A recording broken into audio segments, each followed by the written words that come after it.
अबीरू, हर कोई टीम की तारीफ कर रहा है, आप भी कह रहे हैं कि टीम स्ट्रांग है, लेकिन यहाँ बैठे लोग और जो देश के तमाम लोग हैं उनके दिमाग में बस एक ही सवाल आता है कि 10 साल हो गए हैं, आईसीसी ट्रॉफी तो नहीं आई है हमारे पास में।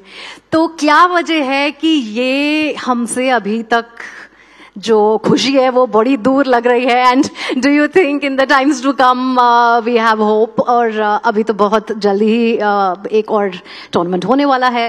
What has been the reason कि हमारे पास 10 साल में ये वाली सफलता जो नहीं है वो नहीं आ पाई है?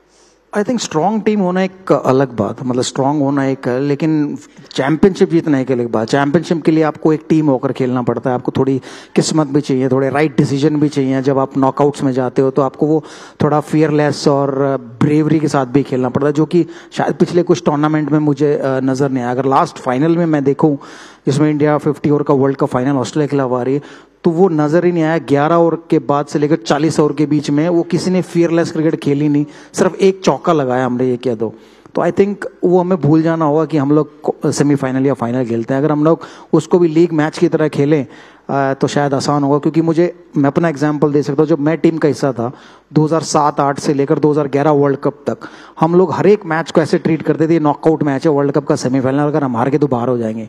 तो 2007-8 से लेकर 2011 तक हमने बहुत सारे टूर्नामेंट जीते, बहुत मैचेस जीते, वनडे इंटरनेशनल, और उसकी वर्ल्ड कप की तैयारी की हमने। तो शायद इंडियन टीम ये दोबारा कर सकते कि हर मैच को नॉकआउट मैच की तरह खेले कि हार के तो बाहर हो जाएंगे, तो माइंडसेट बदल जाता है। तो आई थिंक वो माइंडसेट चाहिए वहाँ उस ड्रेसिंग रूम में, जब आप नॉकआउट में उतरते हो, कि आप फियरलेस खेलो, थोड़ा ब्रेवरी के साथ खेलो, थोड़ा रिस्क लेके खेलो। तो शायद वो लैकिंग है। तो हम लोग शायद ही सोचते नहीं, हमें जीतना, जीत तो हो ही जाएगी अगर आप ये सब चीजें करोगे। तो आई थिंक वो लैकिंग है, मुझे लगता है। जून में जब हम यूएस और वेस्ट इंडीज में जाके खेलेंगे, व्हाट डू यू थिंक? ये वो तो वैसे भी T20 फॉर्मेट है, वहाँ तो मुझे उम्मीद है कि जो भी नए बंच ऑफ प्लेयर आए हैं जो सीनियर के साथ खेलेंगे, वो फियरलेस क्रिकेट खेलेंगे तो ही जीतेंगे। और वो एक फॉर्मेट ऐसा है T20 की, उसमें एक प्लेयर आपको पूरी टीम को हरा सकता है। कोई भी एक बैट्समैन है, कोई भी एक बॉलर पूरी टीम को हरा सकता है। तो वो हमें फाइंड आउट करना होगा, हमारे पास वो कौन कौन से खिलाड़ी हैं जो अपने दम पर हमें T20 मुकाबला जिता सकते हैं। T20 क्रिकेट की बात हो रही है, और कहा हमेशा यही जाता था कि वीरेंद्र सहवाग टेस्ट मैचेस भी T20 के जैसे ही खेलते हैं।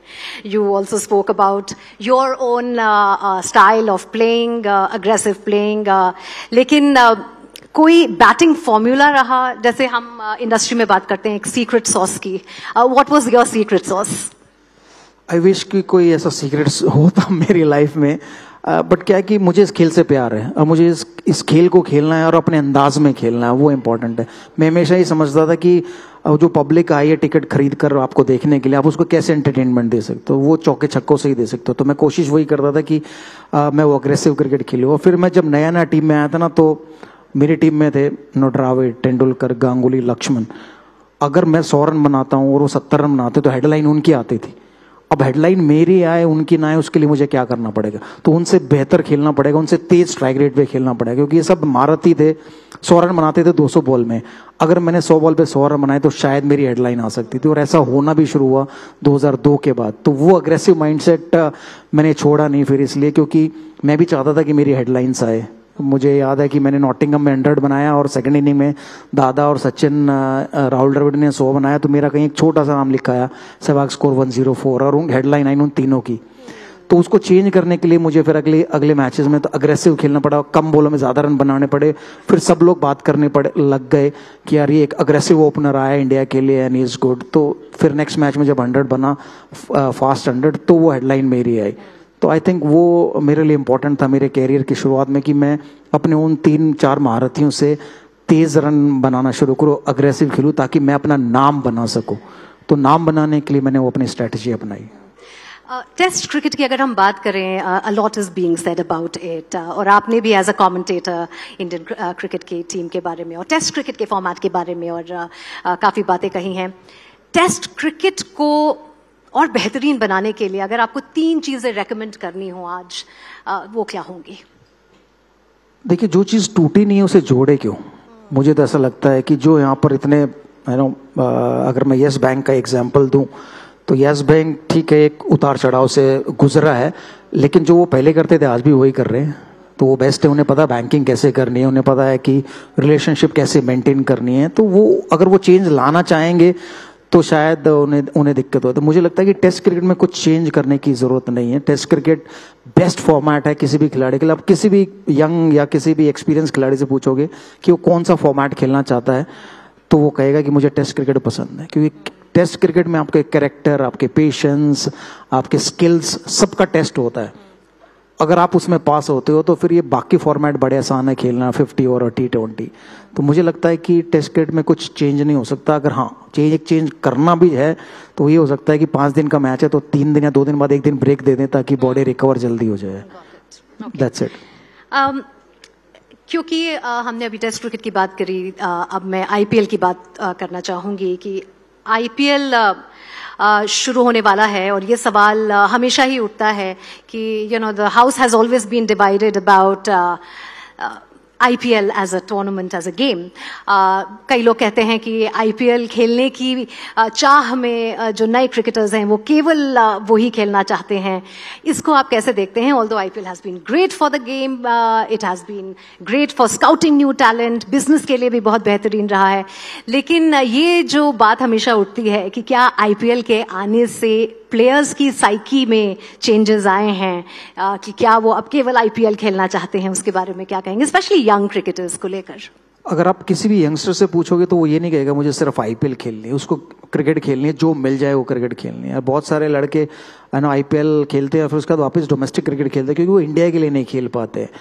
तो हर एक की अपनी चॉइस है, मैं कहूँगा। बट स्पोर्ट में ऐसा नहीं होता कि आप अपनी चॉइस से पिक करो कि मैं सिर्फ T20 फॉर्मेट ही खेलूंगा और ये नहीं खेलूंगा। सो मुझे नहीं लगता कि IPL के आने से कोई प्लेयर ऐसा, हाँ एक चीज जरूर हुई है, एक हमारा टैलेंट पूल बढ़ गया, दूसरा वो प्लेयर अब फाइनेंशियली सिक्योर हो गया। हमारे टाइम में हम लोग ढूंढते थे यार कोई जॉब मिल जाए 99 में, ताकि अगर मैं इंडिया नहीं खेला या रणजी ट्रॉफी नहीं खेला तो एटलीस्ट मेरी सिक्योरिटी हो जाएगी फाइनेंस की। आज उन लड़कों को जॉब की जरूरत नहीं, क्योंकि वो IPL खेल रहे हैं तो फाइनेंशियली सिक्योर है, तो वो बेहतर खेलते हैं, टाइम ज्यादा लगाते हैं अपनी स्किल्स को इम्प्रूव करने के लिए। और IPL एक ऐसा प्लेटफॉर्म है इंडिया के नहीं, बहुत सारे मैं ऐसे एग्जांपल दे सकता हूँ। डेविड वार्नर पहले IPL खेले थे ऑस्ट्रेलिया खेलने से पहले।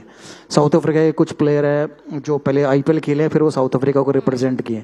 तो इंडिया के लिए नहीं, IPL एक ऐसा प्लेटफॉर्म है वर्ल्ड के लिए कि यहाँ पर जो खेलता है फिर वो अपनी कंट्री के लिए जाके लिए डेफिनेटली खेलता ही खेलता है। अगर इंडिया में भी देखें, इंडियन प्लेयर्स की बात करूँ मैं, तो जो IPL में परफॉर्म करता है वो इंडिया के लिए खेलता है और कोई ना कोई फॉर्मेट में जरूर खेलता है, चाहे वो T20 खेले या 50 ओवर खेले या टेस्ट मैचेस खेले। तो IPL प्लेटफॉर्म ही ऐसा है। तो मुझे नहीं लगता कि कोई प्लेयर ये सोचता होगा कि मैं सिर्फ IPL खेलूं, उसके अलावा और कुछ ना खेलूं, क्योंकि IPL सिर्फ 2 महीने का टूर्नामेंट है, सिर्फ 14 मैचेस हैं, पूरे साल क्या करोगे? मतलब ये अगर मैं ये बात कहूं कि कोई भी जॉब अप्लाई करता है वो कहे कि यार सिर्फ मैं सैटरडे संडे काम करूंगा, बाकी टाइम काम नहीं करूंगा, वो वाला काम हो गया। तो मुझे लगता नहीं कि कोई यंगस्टर ये सोच रहा है।